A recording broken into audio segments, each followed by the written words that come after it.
Hello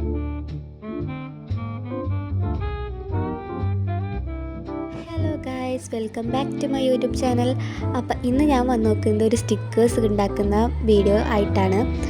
ഇത് simple സ്റ്റിക്കറാണ് guys. Just ഒരു പേപ്പറിൽ ഇങ്ങനെ വരച്ചെടുത്ത് നോക്കാണ്. അതിൻ്റെ വീഡിയോ വേണമെങ്കിൽ ഞാൻ ഇവിടെ കൊടുക്കാം. ഞാൻ വരച്ചെടുത്തത് പേപ്പർ കോപ്പി എന്ന് പറഞ്ഞിട്ടുള്ള ആപ്പിലാണ്. അതെങ്ങനെയാണ് യൂസ് ചെയ്യുന്നതെന്നും ഞാനിവിടെ ഒരു വീഡിയോ ആയിട്ട് കൊടുക്കുന്നുണ്ട് കേട്ടോ. അത് കഴിഞ്ഞിട്ട് അതിൽ കളർ അടിക്കുകയാണ് ഞാൻ ചെയ്യുന്നത്. ജസ്റ്റ് A4 ഷീറ്റിൽ അത് വരച്ചിട്ട് പിന്നെ ഞാൻ അതിൻ്റെ മേലെ കൂടെ സ്കെച്ച് കൊണ്ട് വരച്ചതാണ്. അത് ഞാൻ വീഡിയോ എടുക്കാൻ മറന്നു, അതുകൊണ്ടാണ് കേട്ടോ ഇടാത്തത്. പിന്നെ ഞാൻ എന്താ ഈ കളേഴ്സൊക്കെ അടിച്ചിട്ട് ഫുള്ള് കളേഴ്സ് അടിച്ചിട്ടിട്ടുണ്ട്. ഇതിൻ്റെ മേലെ കൂടെ ട്രാൻസ്പെറൻറ്റ് നമ്മൾ ടാപ്പ് പറയില്ലേ, അതിപ്പോൾ ചെറുതായാലും കുഴപ്പമില്ല ഗൈസ്. എൻ്റെ കയ്യിലുള്ള വലുതായിരുന്നു, അപ്പോൾ ഞാൻ വലുത് വെച്ചിട്ട് ഒട്ടിക്കാതാകുമ്പോൾ കുഴപ്പമില്ലല്ലോ, പെട്ടെന്ന് കഴിയും.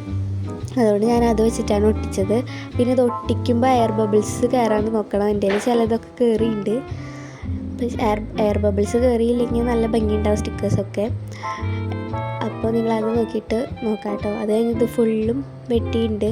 പക്ഷേ ഇതിലൊരു പ്രശ്നം എന്ന് വെച്ചാൽ ഒട്ടിക്കാൻ നമുക്ക് പശ വേണം.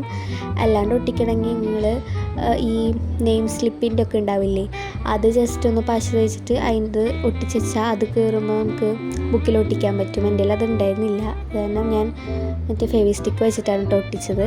നല്ലോണം ഒട്ടുണ്ട്, ഇങ്ങനെ അടർന്നു പോകുന്നൊന്നുമില്ല, നല്ലതാണ്. വാട്ടറൊക്കെ തട്ടിയാലും പിന്നെ പോവില്ല.